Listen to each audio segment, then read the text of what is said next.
how many developers today?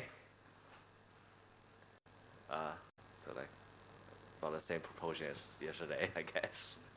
So still like lots of like finance and salespeople, I guess. Very good.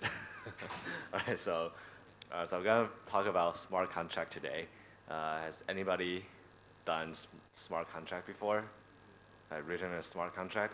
Oh, wow. Okay, great. Anybody sing a smart contract? Like, sing a smart contract? Okay. So most people haven't seen a smart contract. All right.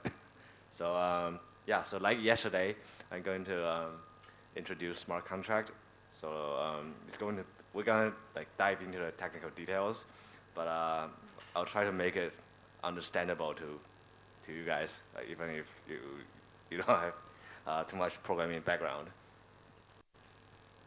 So today's talk, we're gonna look at what are smart contracts.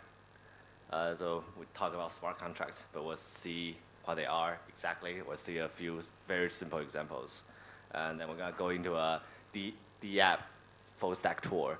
So by that I mean we'll see like a little UI. So we'll start from like an application in a browser, like a very simple buttons and inputs. We'll go from that all the way back to the blockchain and see how the whole thing works. So, okay, so what exactly is a smart contract? So I think we can compare it to Amazon Lambda. And does anybody know Amazon Lambda? Okay, so like a few technical people, cool. So Amazon Lambda is a computation platform run by the Amazon Web Services. So what it does is, like, if you use Amazon Lambda, all you do is you write like a piece of like business logic, like a piece of code that encodes certain processes or computation, and then you just upload that piece of code onto the Lambda platform. So it's basically just instruction, but the instruction is not associated with like any server, so you don't have to run server on your own. You just write this piece of code, like maybe 100 lines or 200 lines. Yes? Okay.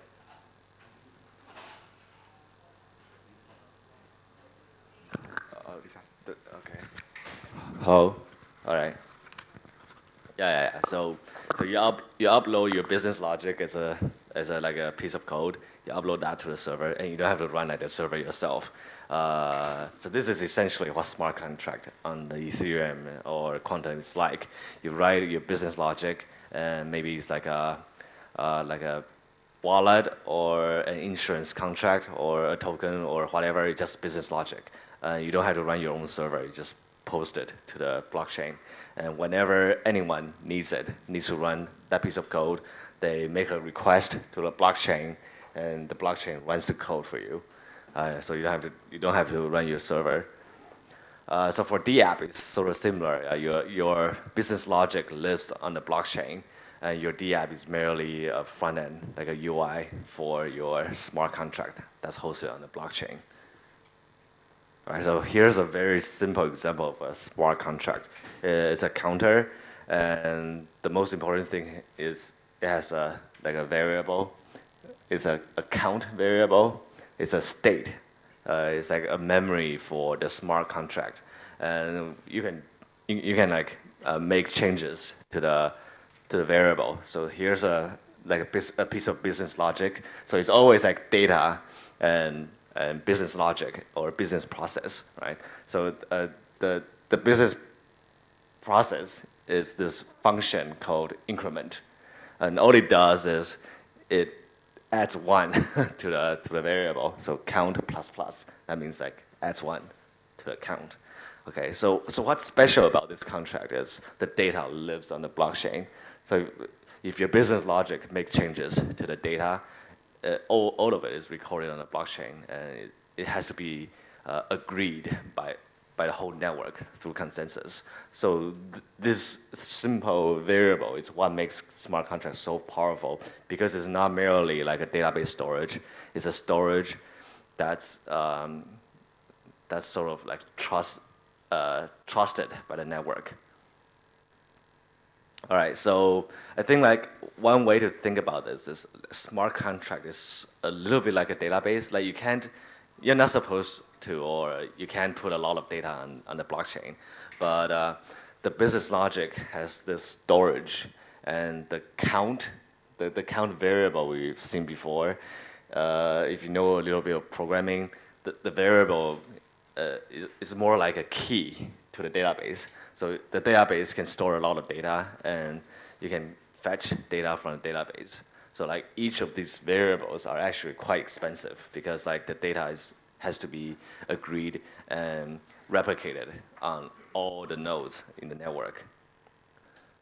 Yeah, so basically there's a database and you can read and write data from the database, and you can also like attach logic that access the database. So architecturally speaking, it's very similar to Lambda.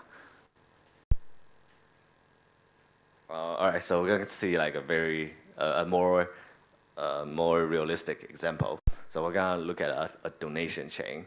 You can like receive donations, and every time you want to spend some money, you have to like record your reason why you're taking money away from the contract. So donation chain features, we need to initialize the chain. So in the initialization process, we're gonna set the administrator. So only the administrator is allowed to do certain things, but anyone can donate. So anyone on the internet can donate, and we're gonna limit the contract. So only the admin can withdraw. So what makes smart contracts so interesting is not just the computation. Like you can like put your computation on Amazon, there's no problem. But what makes it interesting is you can do like financial stuff. So like, was there a very simple example where we do like actual financial things? Like if you run your own bank on Amazon, like probably nobody's gonna trust you, because like if you send some money to your web service on Amazon, I have to trust you that you don't go into the database and just make random changes that benefits you. But on the blockchain, that all the records are public, and all the records are like transparent and trustless, right? So it's agreed by the whole network. So you can write like a financial thing, and people can trust you. That people can trust this contract. They don't necessarily trust you, but they can trust the contract works as it is defined. Like there's no way to go back and change the code or to change the data in a way that's not specified by the contract. So here's the code for the donation chain. It's actually not a lot of code. It's like just, I don't know, like 30 lines of code. All right, so we're gonna like take apart this contract by functions, and we'll go into like this in more details. Okay, so the very first thing is we have to create a contract, right? So when you're creating a contract, you can do some initialization stuff, right? So the initialization is very simple. Like all we want to do is when we create a contract, we want to say the owner of the contract is somebody, just setting the administrator. So when creating a contract, the administrator is the message sender.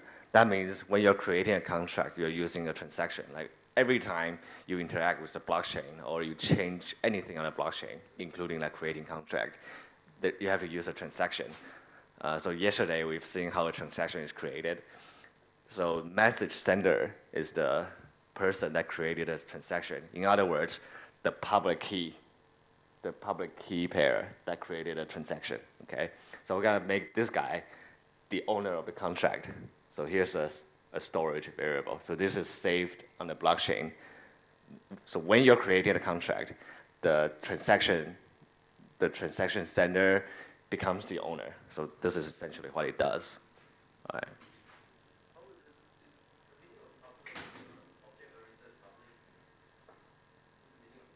right. Public just means like anybody can call it, but this is only run when the contract is being created. So this is just the the initialization process. So after the contract is created, like nobody can call this function. Don't worry about this. Like here it's okay. So is there any of the so public is an attribute, right? It's sort of like sort of like a street sign. Like there's a one-way street, so only you can only go that way. So public means only you can like you can call it from the outside. So is there some other Some of the distinctions are like public, you can call it from the outside. So you can create a transaction that calls it, but for a private, from another function? yeah, no, from the outside. So you can create a transaction that calls it. Oh, outside. Yeah, from the outside. If it's not public, then you can only call it from inside the contract. So maybe there's another line of code that calls a function, and that's a private function.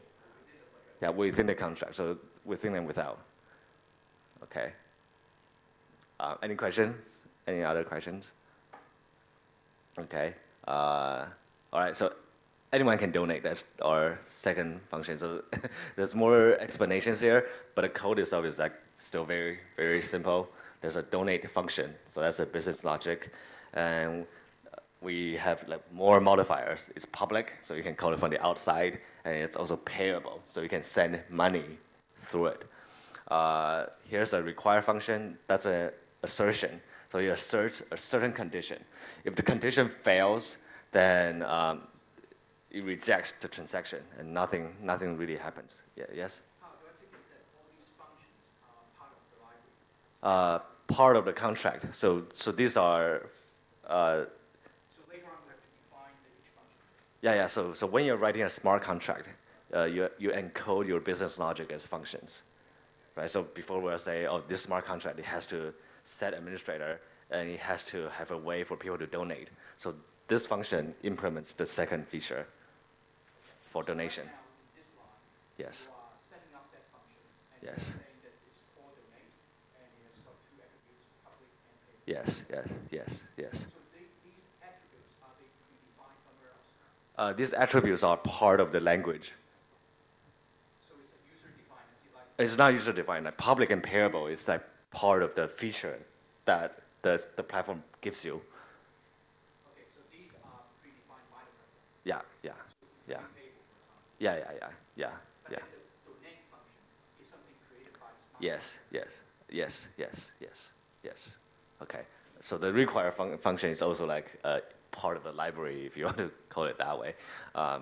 Yeah. So there are certain like Lego blocks you could use, right? So like public, payable, and require. These are like the Lego blocks you can use.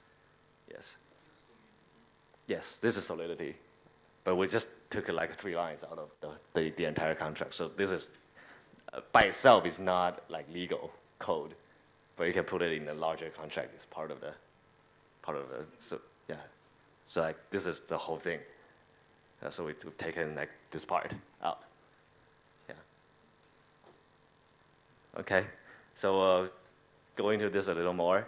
So the require function, like in your business logic, you sometimes want to have certain conditions, right? So you want to, so in this case, we're saying for donations, we only accept if you send money more than like 0.001 Ether. So we assert a condition.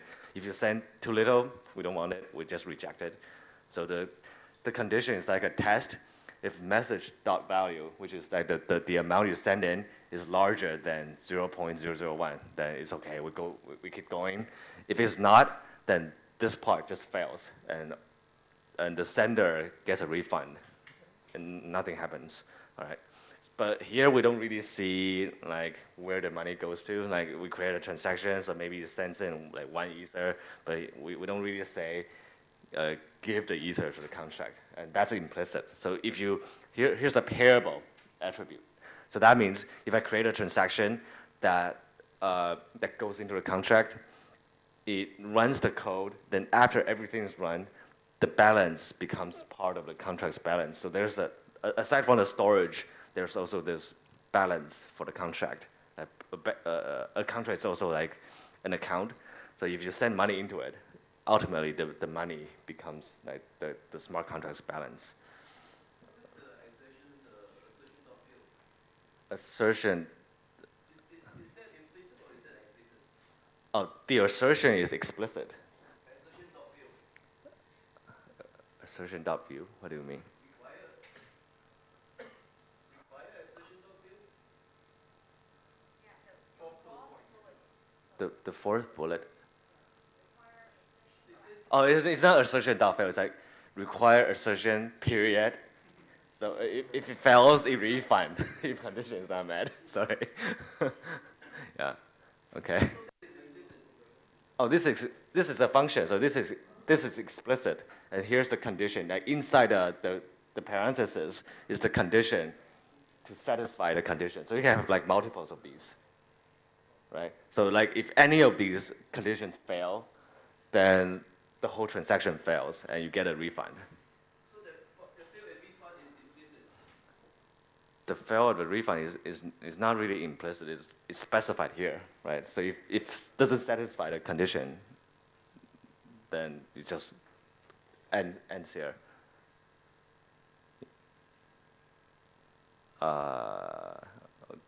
Yeah. Okay. So maybe later we can like catch up on this. All right. So this is the last part. So we've set the administrator, and then we've sent money into the contract. So there's a balance in the contract. So maybe like 100 Ether collected from like many people. Now here we're gonna have to we're gonna let the administrator to take the money out from the contract. So here the business logic is withdrawal, right? And it takes like a series of extra arguments. So these are the data for the business logic. So basically we're gonna say, well, take money, and this money goes to this person for this amount for this purpose, right? So take money to this address. All right. So here's like another require. So that's the condition we have to satisfy. So what does it say? It says message.sender has to be owner. So it means the person doing this has to be the original owner, which we said in the first step. And then the next step, after satisfying this condition, we're gonna allow the owner to transfer the specified amount to this address. So to address dot transfer and parenthesis amount. So this actually transfer the money from the contract to this address. Then lastly, emit event withdrawal. So this is the logging. So this establishes an audit trail, essentially. So this is like a log entry, and it records to which address, to what amount, and for what purpose the withdrawal was made. And this is kept on the blockchain as well. So that's essentially it. Yeah. So ask one question, like, suppose the contract has, say, 100 Ether, and you try to withdraw 200 Ether. What will happen? Anyone? There's like 100 Ether in the contract, but you try to withdraw 200. What should happen? Exception. Yeah. It should fail, and just so it's similar to not satisfying the condition, so it fails here. So if you try to take too much money out, it just fails, and the transaction is rejected.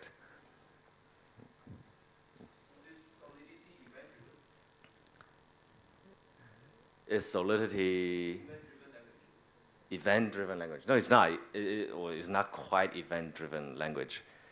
So this is just emitting a log entry, so it's not quite an input. It's more like an output. Like the event is an output. The data is passed in by the transaction. So it's actually a lot like more like a web service, actually. So this is like an endpoint for your RPC call, and this is the data you send in. So the first line is what? Event? Oh, no. These two are like separate things. So like, this declares a function, and this declares an event, but they're not the same thing. Is the event declared somewhere else? Yeah. The event is declared here. So we use the event, but the event is not actually part of the function.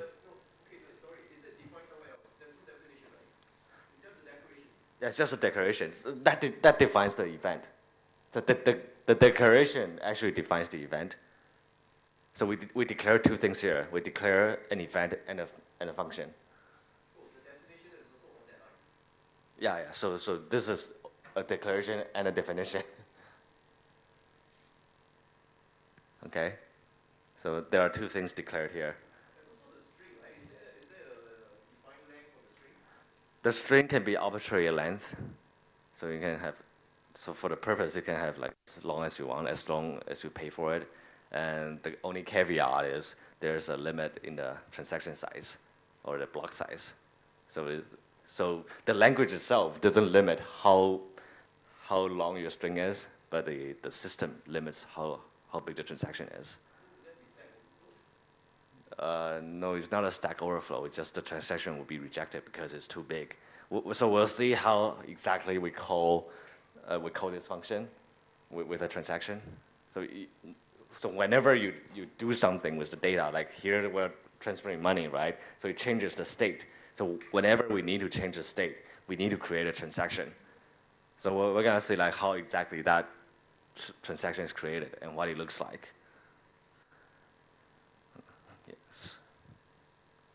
Maybe the lady first, then the gentleman.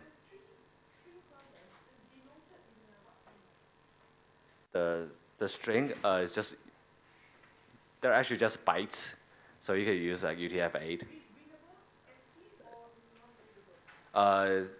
They're just bytes. Like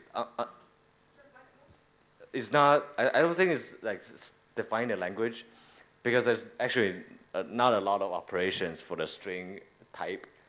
So they just sort of like punt the issue by not specifying what string should be.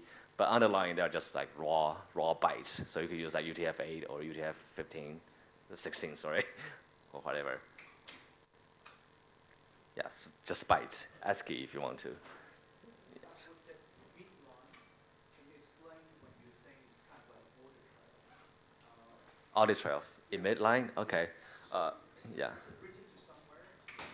Why would we need that audit trail given the fact eventually will be unblocked?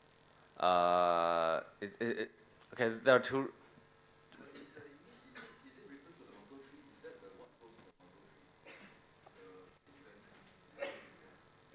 The event is a rather specialized storage. Like the owner is storing the Merkle tree. So we think like in a variable, the owner is stored in the Merkle tree. But the event is a specialized thing. Like it's specifically for. Not everything goes to the Merkle tree. Like the event, theoretically, it doesn't really exist. So if we consider the cost, like all of this costs something, right? So for storing something in the Merkle tree, it's like 20,000 in gas. But for events, for like the same amount of bytes, it's 1/10 the cost. Right. So this is a lot cheaper. But why is it a lot cheaper? It's because not everyone has to store it. Only the API node has to store it. So this, let's see. So there's like a separate, cheaper storage for events. That's essentially what you have to know. So basically that information is not unchanged. Yeah, so like you can imagine, say you pass in a very little bit of data, then inside your business logic, you generate a lot of data. Maybe you have a loop that generates like 10 events, right? So from a little bit of data, you can generate a lot of data. So most of your cost is going to be like here. Like the transaction data itself is expensive because that has to be in a blockchain. It has to be in the Merkle tree.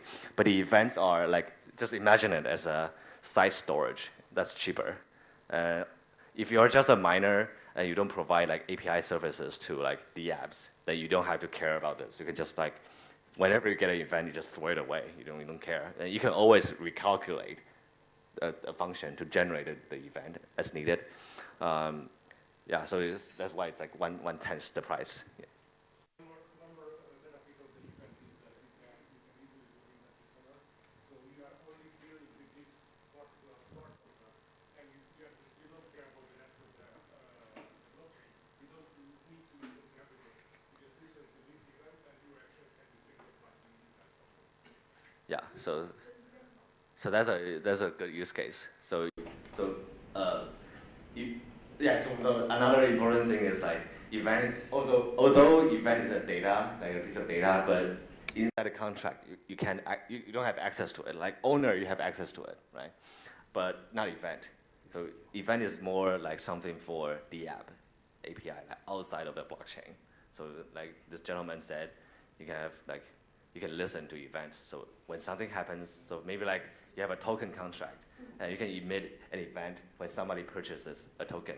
So if you're building a wallet or building an exchange, you can listen to that event and react as soon as it happens. So that's outside of the blockchain. Yes. Hmm? Who owns the event log? Uh, Who can read it? who can read it? The permission, yeah. There's no permission. Like anybody can read it. It's all open. So if it's open, what kind of information you can steal? So whatever it says, like everything here, like the address, the amount, and the string purpose, it's open. So if you want privacy, then before you post the purpose, you could probably encrypt it if you want privacy that way. But like everything posted on the blockchain is as is. Yeah. I think if a smart contract is eventually going to be transferred into bytecode Yeah. and be published into the block, Yeah. say we are like it's a very highly sensitive smart contract. Yeah. Is it transferable? I mean, decodable back to the Uh, text? I think like if you publish your smart contract, you should assume that it's decodable. Even though there's like an indirection, but you can always like guess what the original code is. It's not that hard. So we're gonna see like how this compiles to bytecode, and it's actually very similar. So like don't assume security just because it's harder to read. It's gonna be like decodable. Yeah. So security doesn't lie in obscurity, right? So that's one common saying. Like if you just obscure this, you don't get security automatically. So you have to make sure, like even if everybody knows what your logic is, it's still safe. Yeah. Excellent. All right, so some EVM characteristics, like user pay for the computation. So unlike a web service, usually a vendor will pay for the computations, like server costs and like Amazon hosting. But on the EVM, when you create a transaction, you pay for storage, you pay for computation, everything's paid by the user. Users, they have the authority. Like all the transactions are signed by the user instead of being authorized by the smart contract. So like imagine you're building a payment system and like a credit card payment system or something, and somebody wants to make a transfer, then the centralized system would decide which transaction go through and which transactions are fraud. But here, there's no centralized authority. All the authority are embedded in the key pairs, and it's distributed to everyone. Then also like, importantly, like there are like 7,000 nodes for quantum, and there are I don't know like I think over 20,000 nodes for Ethereum. You would imagine, wow, this is a huge computer network, but they're actually just doing the same thing. Like each of the node is repeating all the computation and replicating all the data. So you essentially have only one computer. That's why blockchain is so expensive. Okay, and some shortcomings of decentralization is slow and expensive, and like comparing to building a web app, a decentralized app, because it depends on transaction.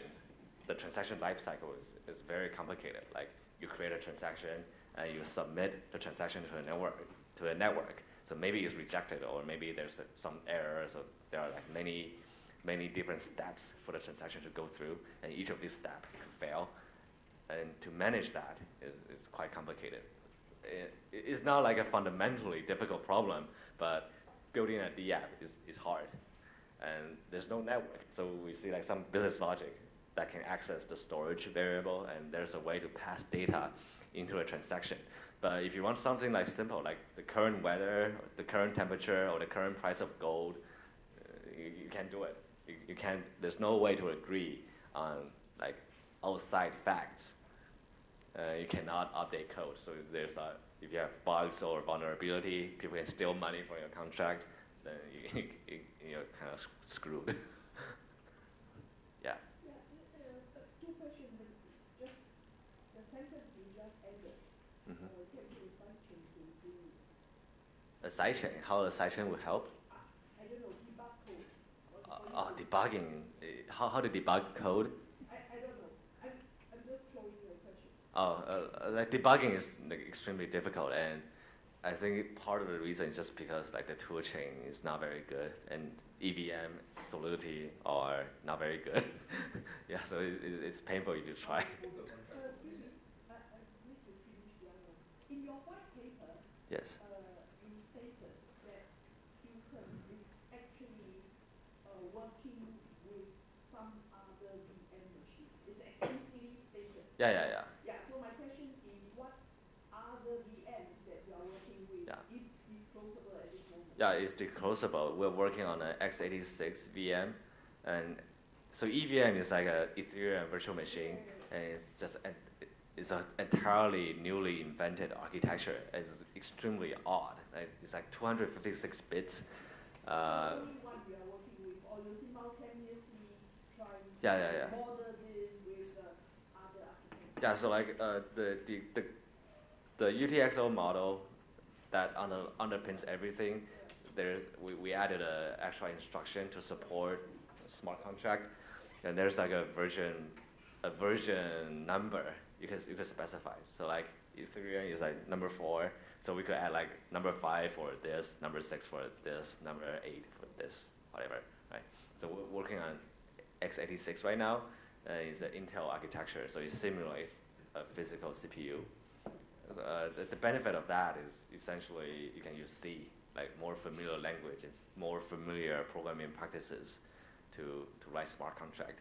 And Ethereum is like this completely alien platform, and like we are all learning how to write correct smart contract. But as David said yesterday, it's very difficult, and any small mistake you make means like millions, tens of millions, or hundreds of millions of dollars lost. And it happens to competent people. So I think like a lot of the time we blame like parity or whatever, but I think just like the underlying thing just not very good. It's like a castle built on sand. It's Would you be, since you mentioned Intel, so they Yeah. have this new launch. So Mhm. will you, like, because I believe you are an advocate of AI, so the new launch chip is a lot faster, which I've seen it personally. Yeah, I think How like do you architect that? I think that different people have different reasons for having x86. I think like being easier to virtualize is probably one of the reasons why it's better. But I think that's beside the point because the computations on the blockchains are actually pretty simple. It's not bounded by like raw computation power. So I think like probably efficiency is not a big thing. But storage is a big thing. Like storage is very expensive. So like one thing that our team is optimizing for is to make sure that the C contracts will be smaller than like Ethereum contracts. Yeah. And I think like the main benefit is probably just familiarity. Like we have like I don't know 40 years of industry experience with C. I see for the new contract, what happens to the old one? Delete that, you have to take it down.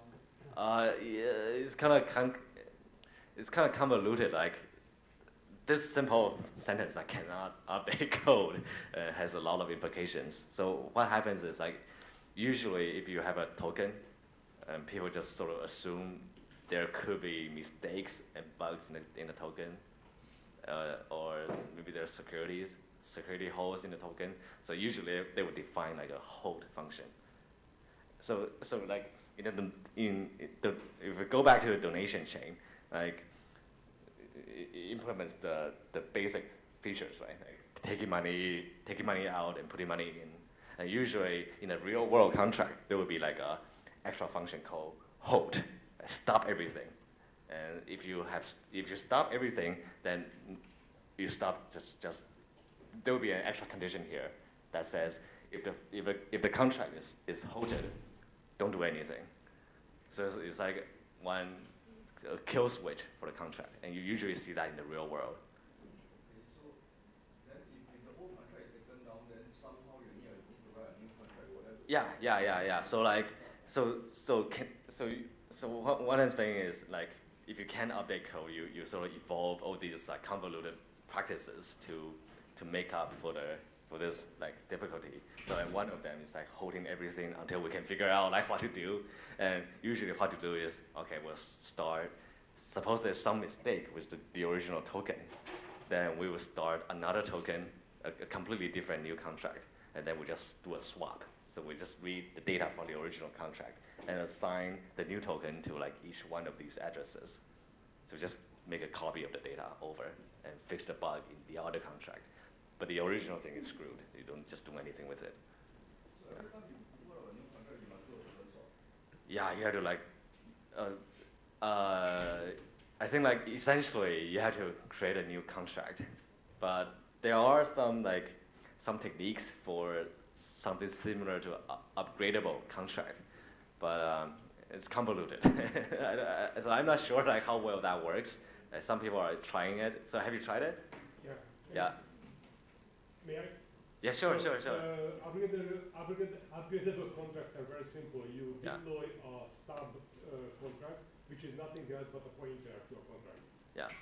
So when you create a new version of the contract, you deploy the new contract, and you update the pointer of the original contract. So the original contract address will not change, but Yeah. it's essentially just a pointer to the actual contract. Yeah. So like I think like one interesting note is, so we could go back to this, like essentially how upgradable contract works is you take all these logic inside, right?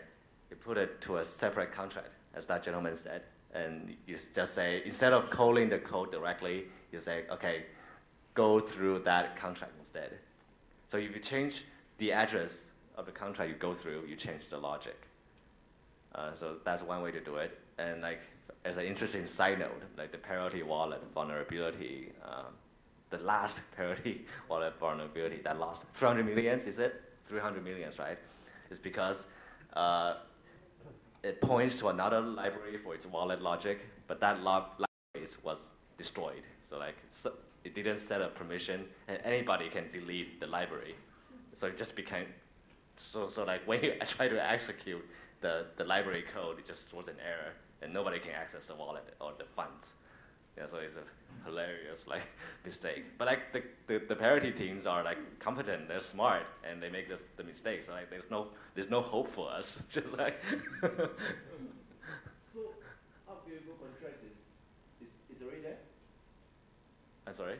Just now they talk about what upgradable contract? Yeah. Is So it available now? it's available and it's implemented with like a really dirty hack. So So what? It's a pointer, you declare a contract with a pointer to somewhere else? essentially like here you can understand it this way. Like here we have a storage that stores an address, right? So this is like the owner's address, okay? So we can declare another variable that stores the address of another contract, yeah? Okay, so, and for these things, we just interact with the target contract. So for donation, we just sort of call like contract.donate. So there's like one layer of interaction. And if you change the state variable, then you just call another contract instead. But how do you change the state variable? You just change it. You just set it. So we'll see like how we can create a transaction that sets like variables. It's just a variable, so you could set it if there's a function for you to do it. Yeah. So normally contracts, right? Once you deploy, Yeah. can you delete it? Yeah. You can destroy it. You can destroy it. And I think like, if you destroy it, the destroyer gets a refund. Like as we said, like there could be balances inside a contract. So if you destroy it, the balance goes somewhere and it goes to the person that destroyed the contract. Oh, so you deploy a contract, if you destroy a contract, then it initiates a to you, to the person that destroyed the contract. So that means the contract, you basically have to keep it there. If you don't want to refund people. Yeah, like if you want people to use it, you have to keep it there. So destroy is, Whatever. yeah, forever and ever. Until you destroy it, until death do us part. Because if people destroy the contract, right? Is there a record of it having existed? Yeah. I mean that's exactly the reason to provide this functionality. Like you want people to prove that the contract was destroyed. So previously we were talking about like token swaps, right? So if you screw up your token contract, create a new one, and you migrate everything over, then you destroy the original one to show to the world that you destroyed it, and there's only one token. But if you destroy a contract, right, is there a record of it somewhere? Yeah, it's on the blockchain. It's on the blockchain, Yeah. with all the code, everything, you Yeah. can still see. Yeah, you can still see like everything's on the blockchain. It's sort of tombstoned over. Yeah. Okay. Yeah, it's a very like alien environment if you come from like a traditional like web servers or web services background. But like the principles are very like it's similar. So don't just get used to it. Yeah. Cool. So do we really need decentralization? Probably not. So like probably don't bother with it. Sorry, can I Yeah. go back? Yeah, sure. What if the address is key wrongly and you deploy it? It just depends on where the address points to. Like, Say it's an invalid address. it's an invalid address. Just So what- doesn't do when you anything. It's accidentally like, deploy it, then people sense and what will happen after that? if you suppose, well, Say let's assume this. Like, here we can't really make mistake because you always have to create a transaction, so the message sender is always valid. All right. So let's suppose we have a function that allows you to change the owner. Okay. Then we set the owner to an invalid address, to an address that doesn't exist. What happens? It still works. Like if you try to withdraw money, here you probably fail. Like suppose this condition doesn't exist.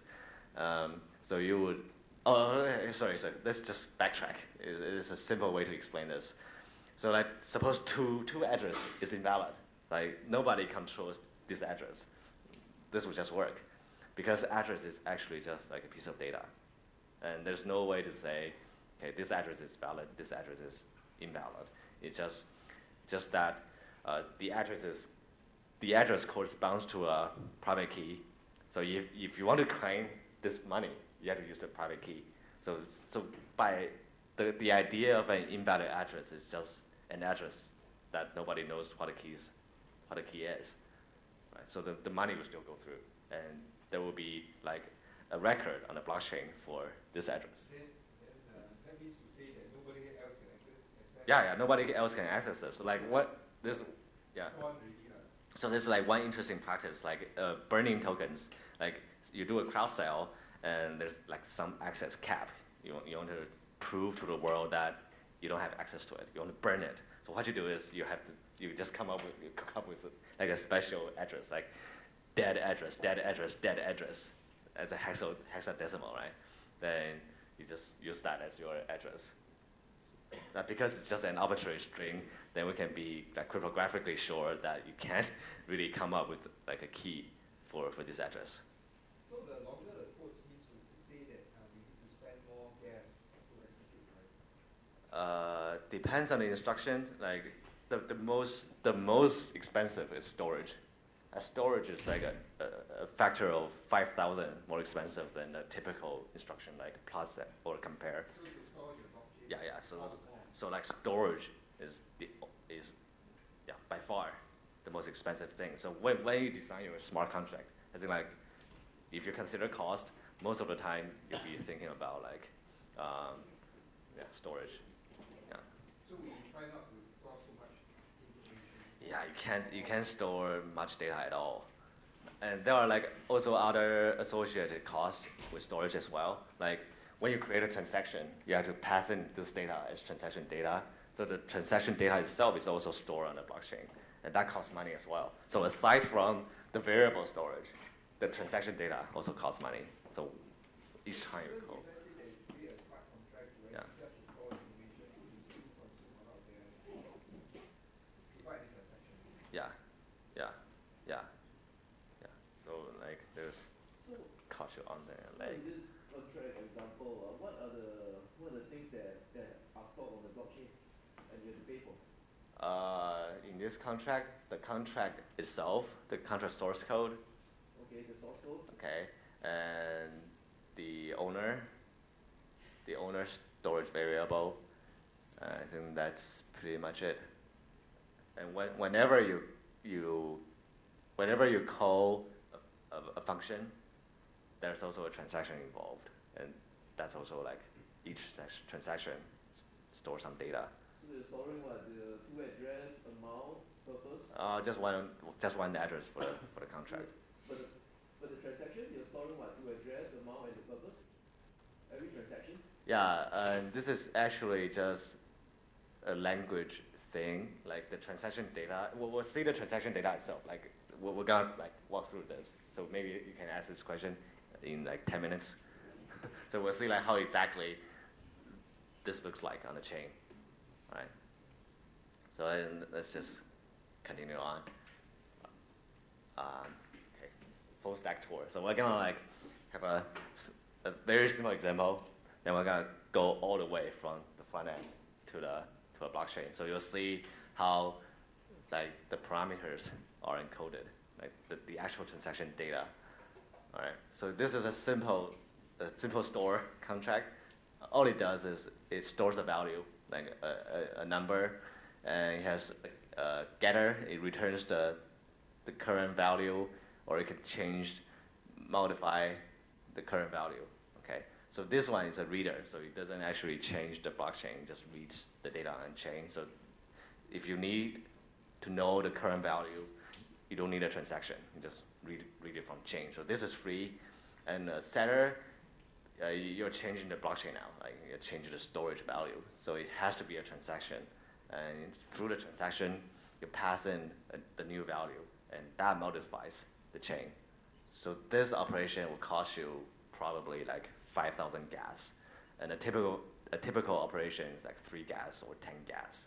So like 500-fold. Yeah. All right, so we're gonna start from the UI. Then we're gonna talk about like RPC, which is like the API endpoint. Then the API encoding is something special to Ethereum. It's basically how you turn numbers or strings into raw bytes. So these API encoded data is a structure you give to the 1 and 0s when you interact with a smart contract. Then so you essentially API encode your parameters, and then you code you execute a smart contract using this as the input. Then the EVM is like the virtual machine. It's also like an operating system. It carries out the logic specified in your smart contract. And the EVM, the most important thing it does is it puts data onto the blockchain. So the blockchain is like a database, a very slow and expensive database. All right, so that's the full stack. We'll go through each of this. All right, so if we compare like Web 2.0 and Web 3.0, right, we can do a little comparison. Like in the front end, it's really very similar. Like just HTML5 runs in the browser or in your phone. And in the blockchain world, the jargon is DApp, it's decentralized app, but essentially they are the same. In the Web 2.0 world, your front end makes a request to the server to do something. Like if you click a button, a request goes to a server, a web request. In DApp, you click a button, you want to change something, then it has to create a transaction. So usually you go through your wallet. The wallet creates a transaction. Then that goes to a network. And for like web apps, you probably use JSON for structuring your data, right? You want to pass in like some like multiple different pieces of data. Like maybe you want to send some money, so you have to pass in like who the money sends to and the memo and the amount. So that's 3 pieces of data. So you format it with JSON, probably. But in Web3, you use API encoding to format your data. We'll see this in detail just in a bit. Then the web stack, you have this like Amazon service or PHP server you run and just encode your business logic. And in the app, the business logic is a smart contract. And then in the web world, it's like you run in OS, like Linux, Windows, or whatever. And I think the corresponding OS is probably EVM. Like it's a virtual machine, but it also like provides like services like storage and payment and account. So like these ideas are actually embedded in EVM. So it's like a mix of low level and high level. It's very kind of painful.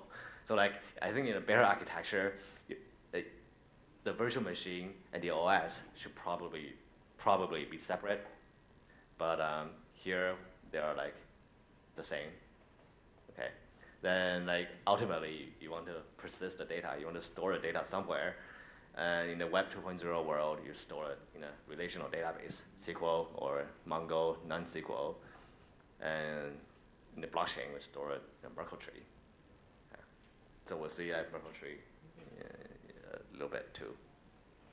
All right, so DApp and UI is basically just UI. I think there's not really that much interesting to say, except the authority is on the end user, so they can sign a transaction locally and submit it to the network.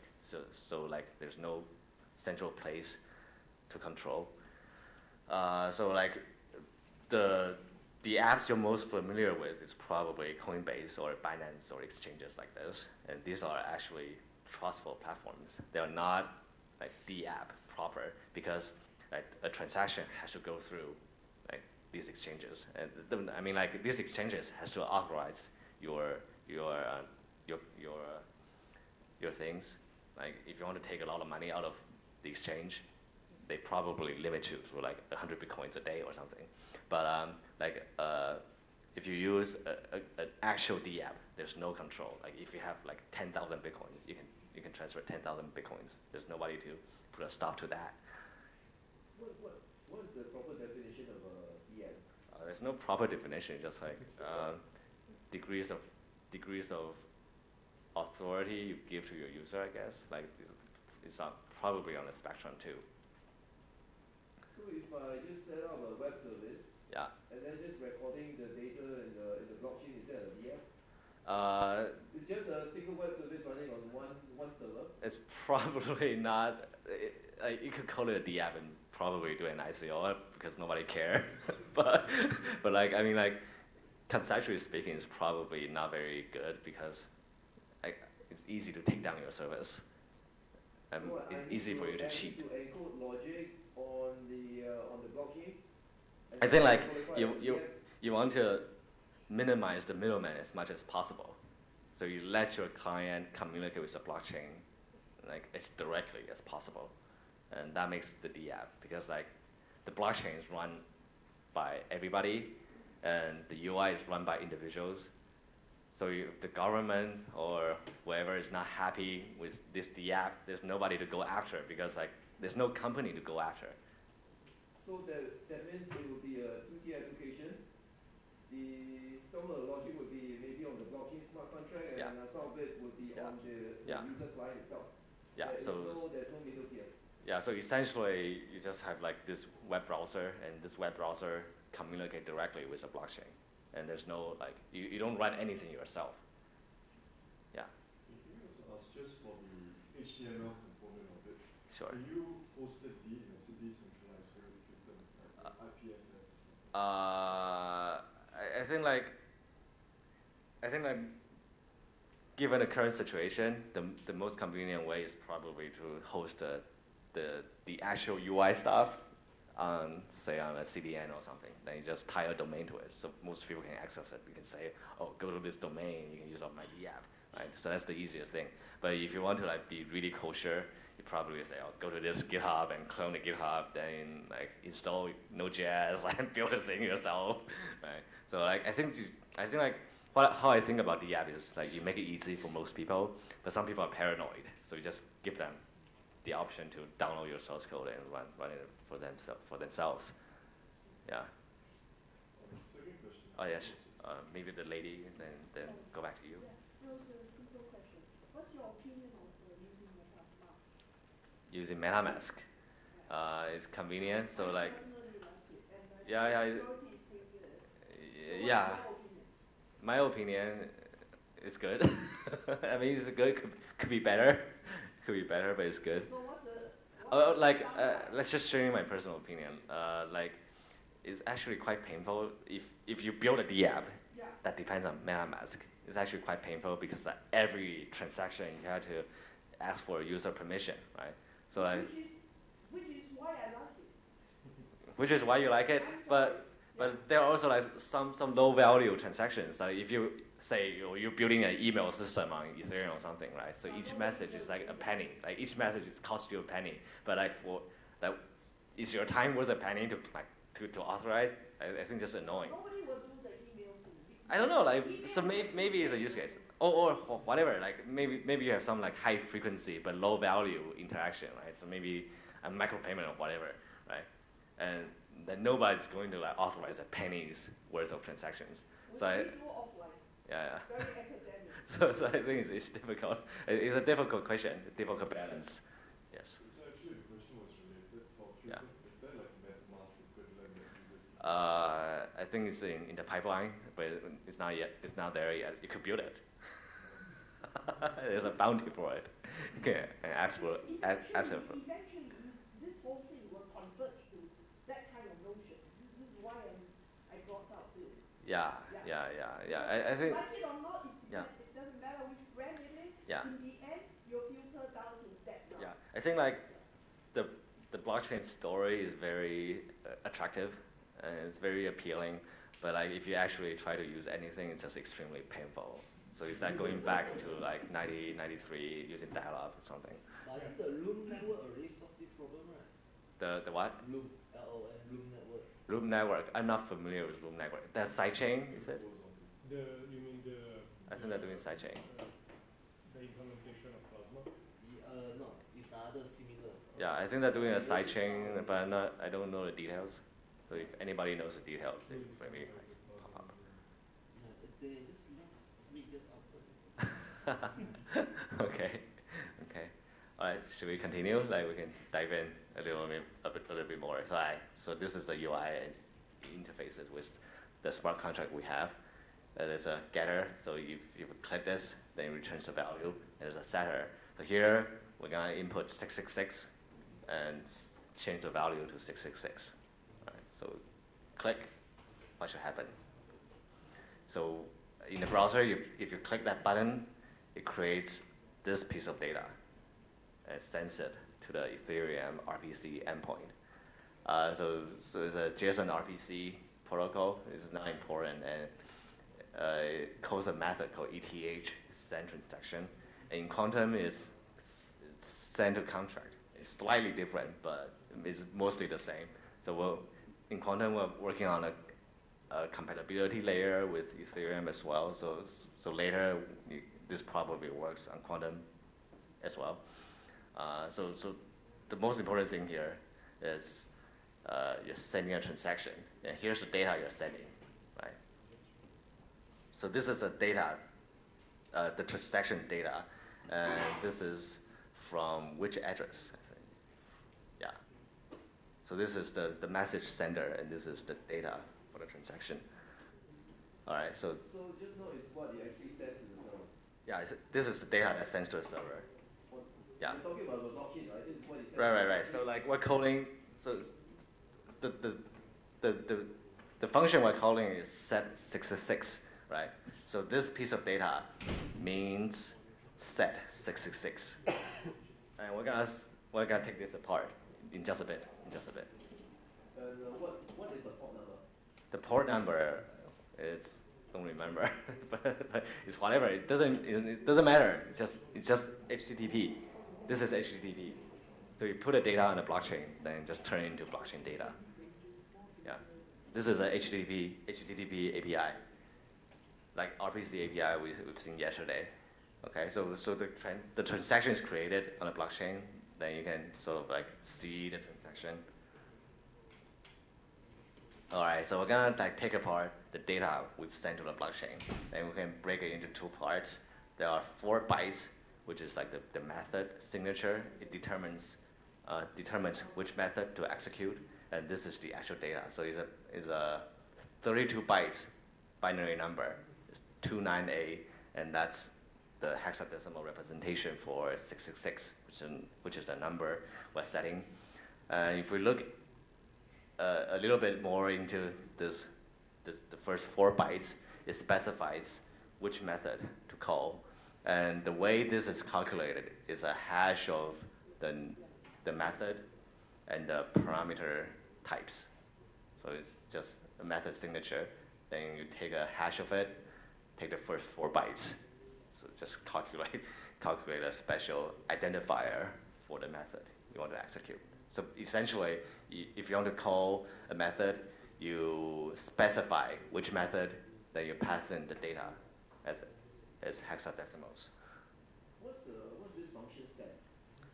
It says set 666. What exactly set? What it sets? It sets the storage. It sets the storage value. Right? So we in the very beginning we have this thing. So we're essentially calling this method and setting this value. Yeah. Cool.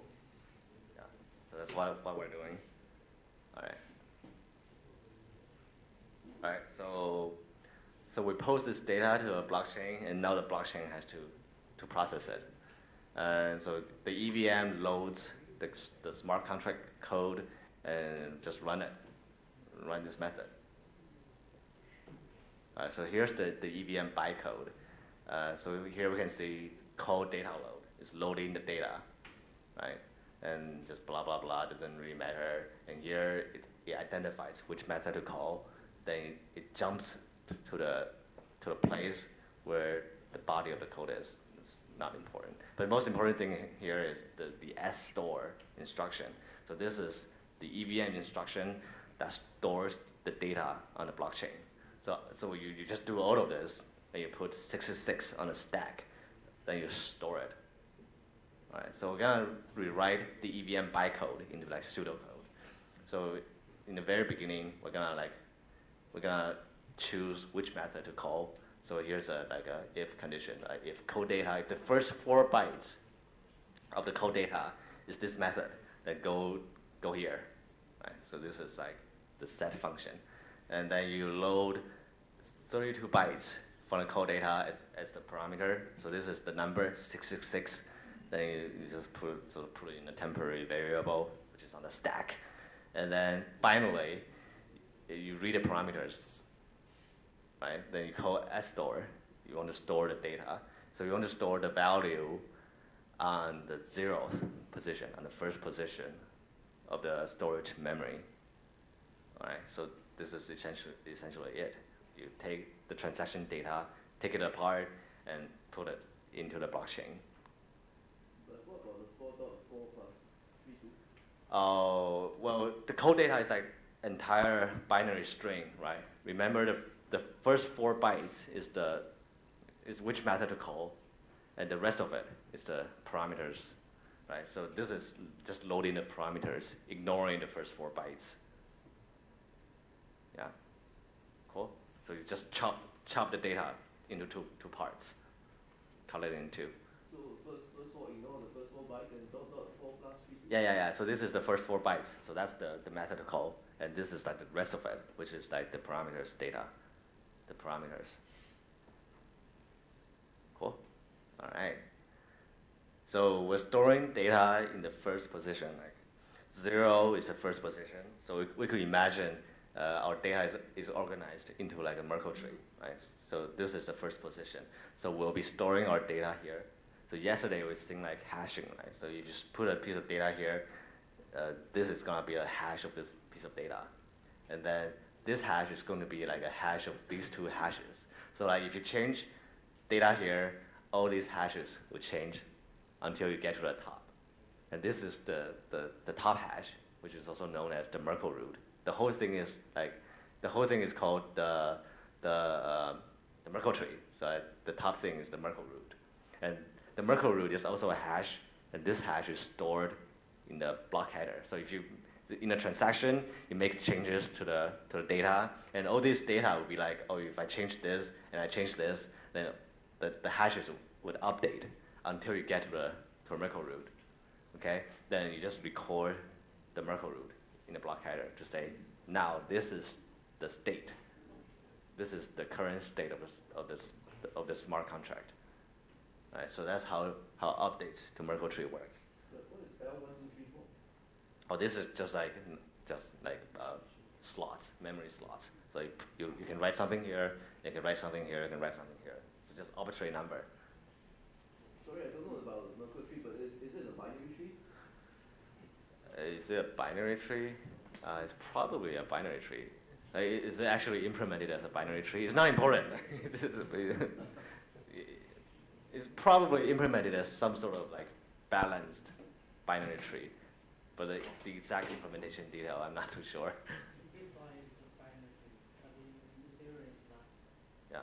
So there are like optimizations you would tweak, but essentially it's like this, just hashes. It's like Git. Do you use Git? Do you use version control? Do you use version control? Yeah. So this is kind of like version control too. Like if you make a change to a file, then you just create a new version of the project. So like EVM, you can also understand it as like everything you do, you create a new version in a version control. All right. So here we have the Merkle root. Our contract runs, it changes data, and then it produces a new Merkle root hash. Then the new Merkle root will be recorded in a block header as a miner creates a new block. Right? So this is the way that the blockchain remembers history. So like previously, yesterday we've seen the Bitcoin UTXO chain, and the additional thing to support Ethereum would be like Merkle root. Just add Merkle root to it. So here we see like we embed the thing into the block header. All right, so that's pretty much the full stack tour. And I have a few examples. How much time do we have? 10:26. Do we want to take a break? Then maybe we come back for the demo. Yeah. So like last questions before we like take a break. To walk through the process of deploying a smart contract. And usually we'll be using tools to do this, but we're gonna do it manually. Is the microphone okay? Okay. So we're gonna manually compile this contract, and we're gonna deploy this to the blockchain. And we're gonna see the UTXO structure in quantum that supports smart contract. Okay, so do this. You can do this in the web IDE in code envy if you want, but I'm gonna do it in my command line. Right, so I'm gonna create what's this? Simple store contract. Simple dot so. So I'm creating a new file. Oh, this decides this. Create a new file. All right. So that's my Solidity file, and the name is simple.so. And now I'm gonna compile it. So to compile it, I'll use the official Solidity compiler. It's called solc. The command line is called solc. Let's see. So it doesn't do anything. Yeah. Oh, no, it's okay. It's okay. Type. And I'm gonna specify the output. So that's the bytecode output. So it was dash bin, and outputs the bytecode. So this is the data I need to give to the blockchain, the actual source code itself. And this is like EVM instructions. And we can actually see the EVM instructions if you want. And with, like, we tell the compiler to output the assembly in more human readable forms. So here you can see like all the EVM instructions, right? But like we really only care about the actual bytecode itself. We don't care about the assembly. Mostly just for you to inspect what's going on, right? And the other option we need to do is to optimize it. And we want the compiler to optimize the bytecode, so it's smaller, it's faster, costs a little bit less, and it's optimize. Okay, right. So like the bytecode is just slightly shorter if you compare the two. Okay, so we're gonna copy this. Then we're gonna create a transaction that deploys the contract on the blockchain. Right.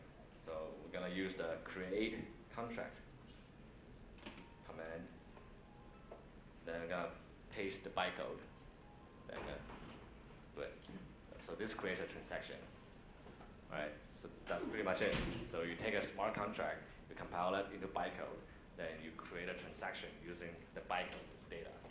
So this is a special type of transaction. So we're gonna go a little deeper into this. So like any transaction, we can get information, like basic information about the transaction. Get transaction. And then we can look up information about the transaction. So usually in Bitcoin, all transactions would just be like money transfers on the ledger. But in Quantum, we have like additional types of transactions. And this particular type will be a transaction that deploys a contract. So it's not confirmed. Okay, let's generate a new block to confirm it.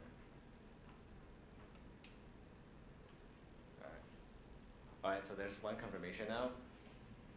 And it has the basic information of a transaction. It costs some fees. So in this particular case, it costs one quantum to create a contract.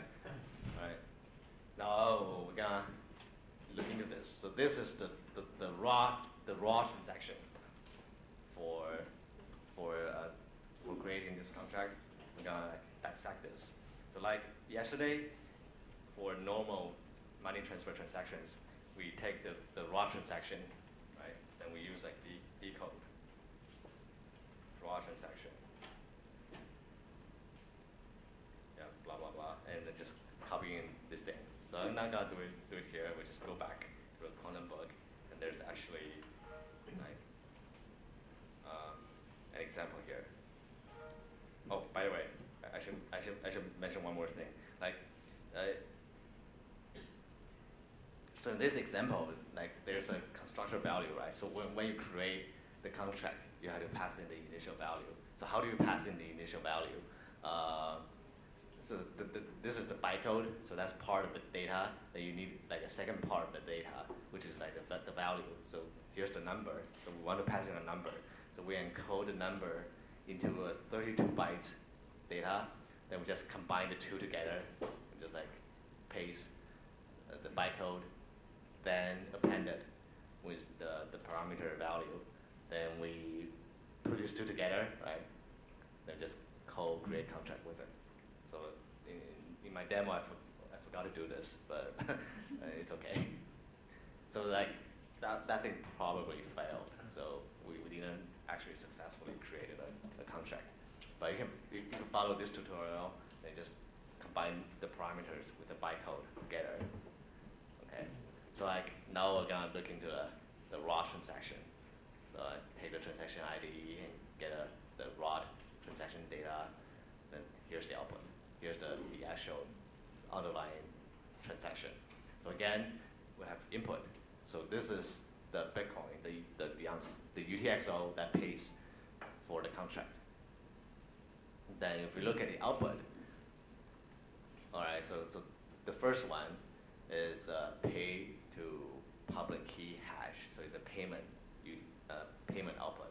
So this is the thing we've seen yesterday. So this is change, right? So this input is worth 20K quantum, and this is the change, giving back the rest of your money to yourself, to this guy. So this address will be in your wallet. All right. So the interesting thing is actually the second output. So this is like another output, but we scroll to the back. Whoa. So here's like op create. So it's different from the payment instruction. So the payment instruction is like op check signature, remember? So here we have a different operation, upgrade. So this is the Bitcoin script instruction that creates the contract. All right, a question? Yeah, you have the request seek equals to 1. So is it correct to say that any positive value greater than 0 you will accept? Go up. Are you talking about Yeah, but after version, there's a REQSIG. REQ. Are you talking about a smart contract? Yeah, no, below. Just go down. You were at the screen just now. Just go down. Yeah. Okay.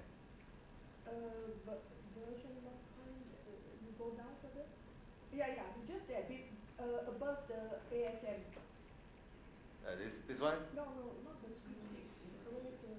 Required signatures. Yeah, below. Yeah, requires below. After the hex 76. There you go. Yeah, A9. So it's just saying it's Yeah. multi-sig. Yeah, so what I mean is equals to 1. So is it correct to say that any positive value greater than 0 you will accept? As any positive integer? I don't know, it depends on the actual Bitcoin code. Like, so maybe they check for this condition, maybe they don't. Like, remember yesterday David was showing previously output could be like a very large number, like exceeding the total supply. So that condition wasn't in. But depends on whether there's a error checking condition here. So maybe there is, maybe there isn't. So theoretically, it could be 0. It's okay, right? Just means nobody could spend it. So what is the significance? It's actually a binary. Is it correct to say that? Required signature? I mean, it's expressed as an integer, positive integer. I'm not totally sure, so I just pass on this question. I'm totally not sure how this works, so I had to Google it later. Okay. Yeah. And then you can what that means. Yeah, so maybe next time I'll be able to say what is this for. Yeah, I think this one is for the multi-sig. Yeah. Multi-sig, so your UTXO you need multiple. Yeah. So Something maybe like it depends on the script as well.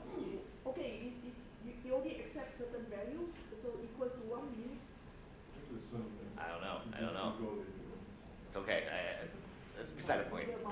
We'll talk about this later. Like we'll do some Googling and figure this out later. But now we just focus on like creating a smart contract. Okay. So like, so this is the assembly, and this is like the actual data as the output. So this is like a Bitcoin script, right? The hexamer data. We can pick apart the pieces of data. So we can see the instruction is up create, and there are like a few parameters. So the virtual machine version is number 4. So this is for EVM. In the future, we'll have other virtual machines. And there's the gas limit, which is 2 million. And the gas price is 40.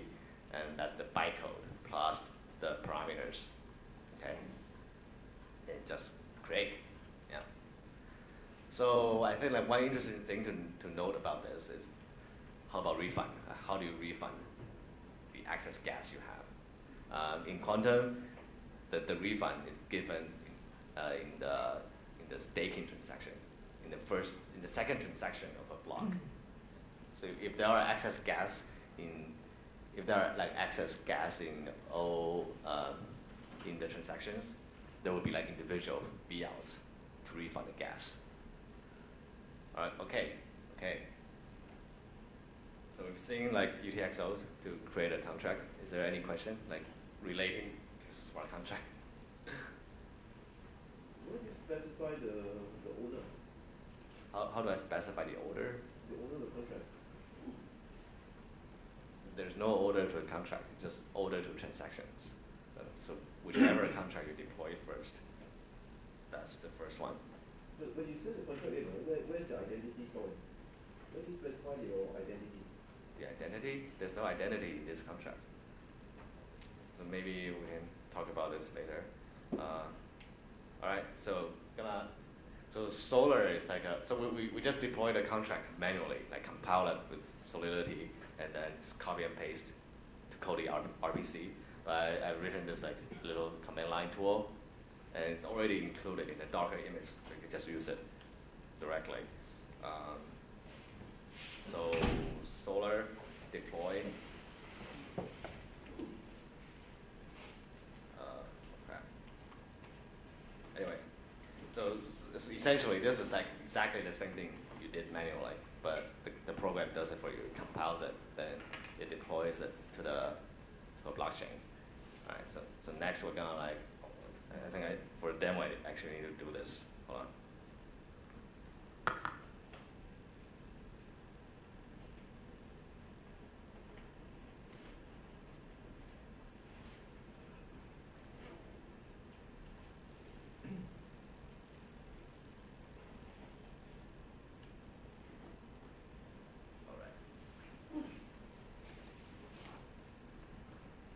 All right, so Solar deploy symbol store, then a JSON array.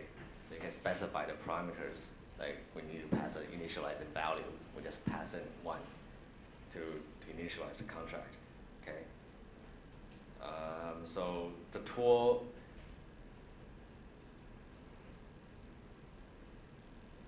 The tool saves some metadata about the contract. Like it tells you like which function it has. Like there's a get function, and there's also like a set function somewhere. So it stores some like information about this contract. And also like remember the address of the contract, like Solar status. So you can list the contracts you've deployed, the transaction ID, and the address of the contract, and the UTXO that created this contract. So this is the owner of the contract. Right. So we're gonna like see how to interact with the contract. Right. So previously we want to set value to like 66. So we're gonna do the same thing. So gonna create the API encoded method code. We're gonna do this, right? So we're gonna code the get method, and the output would be 64CE 63C, whatever. It's just some random hash. Okay. Now we're gonna create a transaction. We want to interact. Oh, actually, this is not a transaction. This is just like a simulated method call. It doesn't cost you any gas. So we're gonna call the contract, right? Get current value out of it. So QCLI. So we use the call contract method. QCLI call contract, and we want to paste the contract we want to call. So that's the address. Call contract, the address, and the ABI encoded data. Right. Then it gives us some output. So here's the output. Right. So the current value of the value will be like 1 because we initialized the contract with 1 before. Okay. So this is the result of the execution, but it doesn't cost you money because it's just like a getter. It doesn't change the blockchain. All right. So we're gonna like create a transaction that changes the contract now. So any changes to blockchain, you need to you create a transaction. So we're gonna do that. So we're gonna do the same thing. We're gonna create the ABI encoded data for the method call, but I'm gonna set it to 2. So it's set 2, okay? And it creates this ABI encoded data here. So again, like the first 4 bytes will be the method selector, and followed by 32 bytes of that number. So we can just use this directly. So QCLI. So this time we're creating a transaction. So say send to contract, and that's a method call. All right, so gradient, oh, sorry, also the address.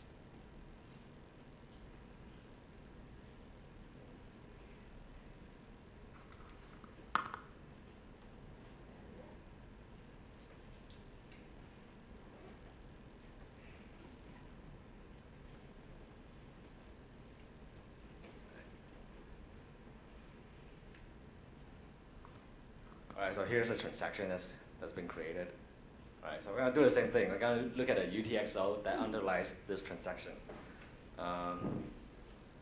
Yeah, so gotta do the same thing, like get a, I think what we have in the tutorial.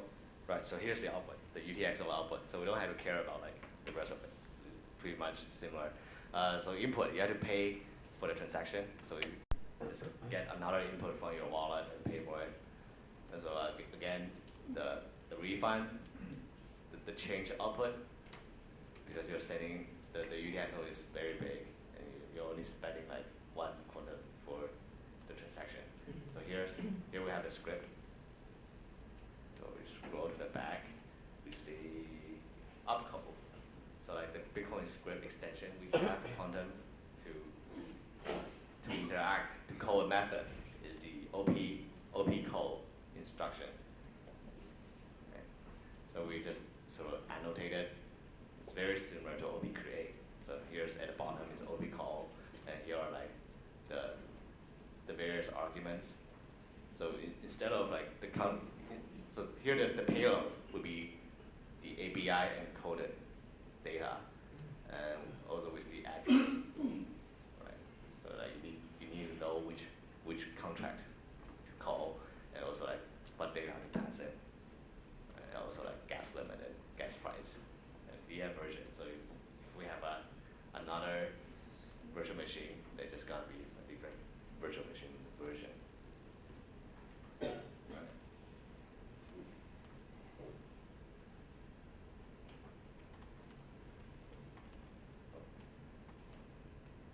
Okay, so that's it for like the basics of like using smart contract with quantum RBC. Gonna look at a token crowd sale. Okay. So before we go into the crowd sale, is there like any question? Yeah. Can we see how much gas it will cost for every transaction? Yeah, yeah. So the gas cost will be in the transaction. Yeah. Yeah, so it's just somewhere. you can see it somewhere. So you can see how much it costs before you actually Yeah, yeah. But it's not completely accurate because it's a simulation. So when you're using like code contract, which is like coding together before, you use your local data to run the transaction locally. But when you're creating a new transaction, it goes to a network. So maybe there's some discrepancies between your local data and the network. So the gas price could be slightly different depending on the state, the actual state of the contract. usually it will be higher? Usually it's the same. Usually it's the same. But there are some edge cases where it could be different. But most of the time, like if you're creating a tool, you could just do a cold contract to estimate the gas. Then for the gas limit, just use that exactly. And most of the time, you just go through. All right, token crowd sale. So like as David said yesterday, like it's really hard to just create a new smart contract without making a mistake.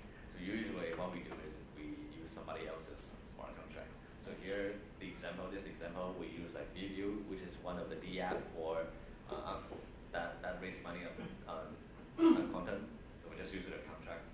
So there is on GitHub, so you could look at it. Let's take a look. Here. Right. So it's about like 150 lines, and you also like import some logic from other contracts. And the thing you need to pay attention some of the parameters that are hard coded into the contract. Like in a better refactored contract, these will probably be like parameters, but they just hard code everything, and it's okay, whatever. So there are some variables. If you want to actually use this, you probably want to customize like the name of the token, like call it like my awesome token, and WT. And like the decimals is kind of interesting, right? It's like how divisible your tokens are. So usually, like human will understand like one token. I give you one token, but it could be represented by 8 decimal places. So one token is actually like what 10 million, like 100 million Satoshi. So like here, the decimals are 8. So this is, if you deploy a contract on Ethereum, the default decimal places would be slightly different. You probably use like 18, which is like way, a much smaller unit. But on Quantum, because it's based on UTXO, so like the smallest unit is actually, the smallest native unit is 8, which is like Satoshi. And below Satoshi is not divisible. So usually you just set it to 8, and we make the token as divisible as the native token, so it's just easier to manage. So like usually you just keep it 8. Like, doesn't matter. There's no really good reason to be any different, right? And the other important parameters would just be the total token supply. So here in this contract is like 100 million, and the amount of it you want to sell, actually is like in addition to it. The amount of it you want to sell is like 40 million. So it's about like 40% of it to be for the ICO. And also like an exchange rate. So there's a native token, so people would send Quantum into the contract in exchange for your awesome token. So the exchange rate would be, so we just set it arbitrarily to like one Quantum for 100 tokens for the initial ICO, for the ICO. And so like I think like now it's like really popular to have like worthless tokens. You would have a really high exchange rate for a small fiat price. You probably do something like 1 to 1,000, 1 to 10,000. So 1 to 100 seems like kind of high intuitively, but that's kind of beside the point. All right. So I think like in this contract, the owner address is coming from like Ethereum. The idea of owner is slightly different. Like in Ethereum, there's the account model. So an address is an account, and when you create a contract, that address becomes the owner, and there's no problem to it. But with Quantum, there's a UTXO thing, right? So conceptually, UTXO is unique. There's one UTXO and one unique address. And if you spend it, you're not supposed to reuse the address. So the address is always changing, right? So that's the conventional use case. But for smart contract, for the idea of an owner, you actually want the same address to be used repeatedly. So you had to sort of bridge that gap. So like for smart contract stuff, we actually violate the Bitcoin norm. We would tend to reuse an UTXO address, right, repeatedly. So what we need to do is we need to create like an address just to act as the owner, right? So here we generate a new address in the wallet. So this would be like essentially a key pair. We just turn it into an Ethereum hexadecimal format, but these are just the same data, right? And we're gonna fund it with some content. So this address can act as the owner and deploy the contract. And here we just configure the Solar deployment tool. Like we use Solar to deploy it, and we just set the environment variable to the owner address. So you use this UTXO to create a contract. All right. So that's just some setup. Now we just use the Solar tool to deploy it. Like deploy view token, then if we look at the deploy contract, the owner, there's like the owner, it should be the same as like what you said. Like if you go home and try it, it should be the same. All right, now, so we deploy the contract, and now we need to like interact with it. And there's like this Quantum.js library, which is you can use like JavaScript to interact with the contract. So in the last demo, we manually like encode all the API parameters, right? And so Quantum.js is just an abstraction on top of what we did manually. We do it in JavaScript. So I prepared, so in this example, I prepared like a JavaScript example, so you could like use the JavaScript to check the information of the cross sell. So here it prints the supply cap and the current token supply. So like at the very beginning, the current token supply is like empty. There's nothing here because like nobody invested anything in your token.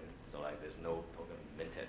So the idea is like somebody would send money into the contract. Then according to the exchange rate, you just create tokens out of thin air. So you mint new tokens.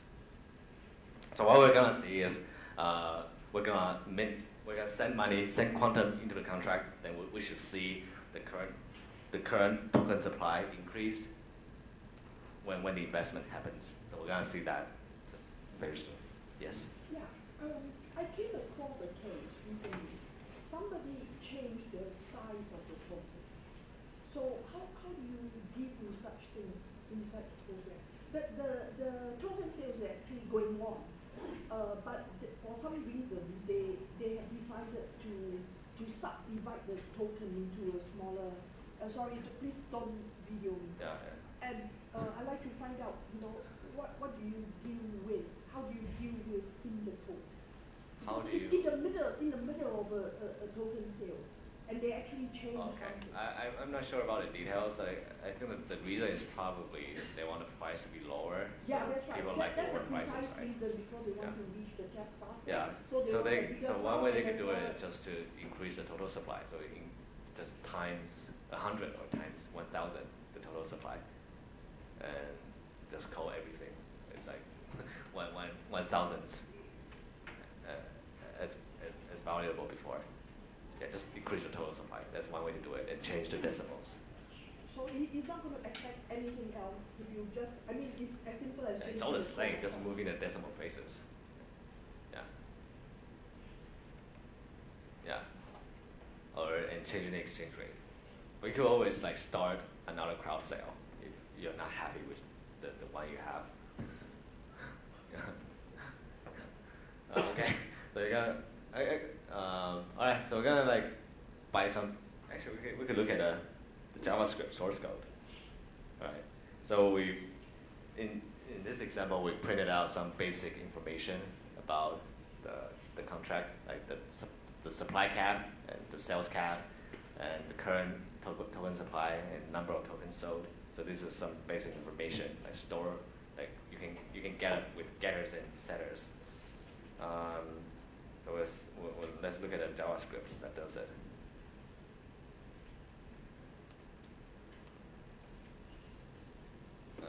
Show info. So this is pretty much it.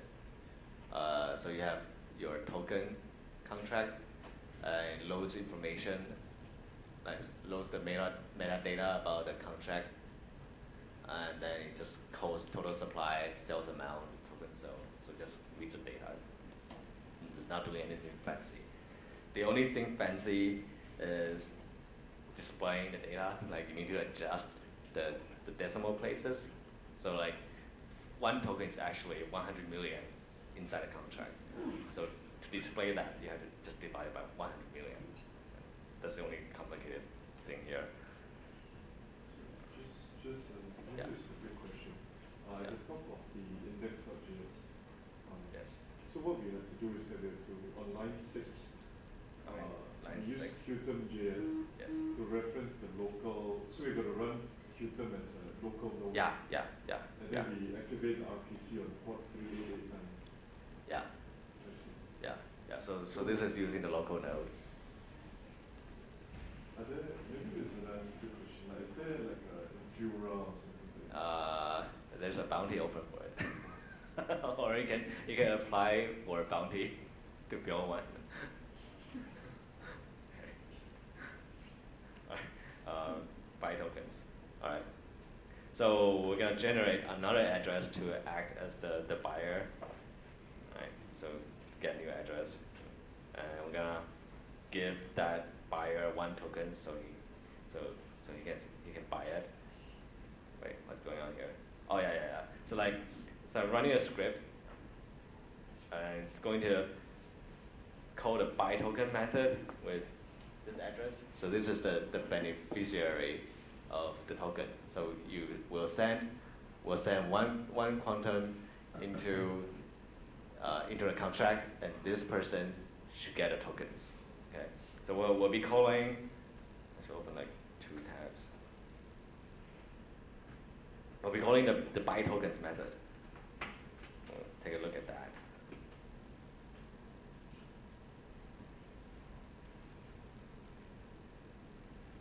All right.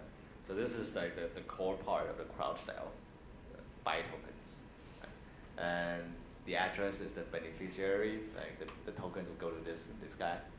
And it makes some like condition checking, like whether it's a valid address and whether the purchase amount is valid. So maybe you can set like limits on how much one address can purchase, or the minimum amount. You can set it here, and also like hold, right? So previously we were talking about if there's a security hole, there will be a kill switch. So this is making sure the kill switch is not active. So if the kill switch is active, then it just stops. And nobody can buy anything. Right, so here it calculates the amount that's bought, and here forward funds. It sends the money. Oh wait, sorry. Here, so it's minting. So we're minting the amount purchased to the beneficiary. Right. So yeah, so it creates tokens, creates new tokens from thin air, and also like it validates a couple things. Like it validates we're not exceeding the sales amount. So here's an assertion. So it calculates how much tokens in total is sold, and to make sure that it doesn't exceed the sales amount. So it's actually pretty straightforward. Like you send money into it, then you check for a few conditions, then ultimately you just mint new tokens out of thin air, then that person gets it. And of course, you could change your business logic in all kinds of ways. So maybe you have a whitelist, you have a KYC list, and just you can add that yourself. Maybe like here, valid address. Suppose you have a whitelist, then you just change the valid address definition to validate the whitelist. Yeah. But yeah, the basic idea is simple. Okay. Cross-sell. Right. So after buying the tokens, you can see the token supply incremented by 100, because the exchange rate would be like 100, right? So we bought something that's gonna be like 100. Then you should be able to check the balance of these address. This guy is a beneficiary, so he should get like 100 tokens. Okay. So this method will be part of the ERC20 standard. You can always check the balance of an address. So like the VView ICO contract, a little bit more common on the ICO contract itself. Usually, I think in a better structured contract, you would separate the cross-sell from the token. So this would be 2 different contracts. But here, it's actually mixed together in one single thing.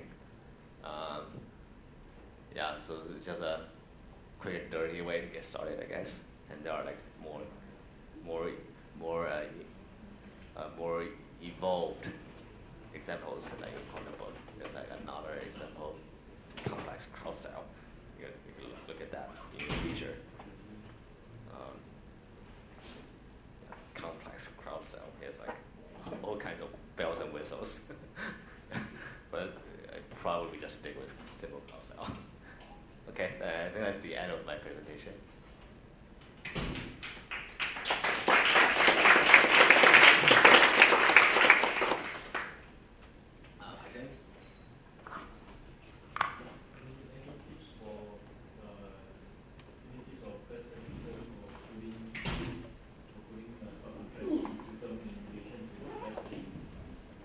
gas saving, in relation to gas saving, store as little data as possible. Not sure.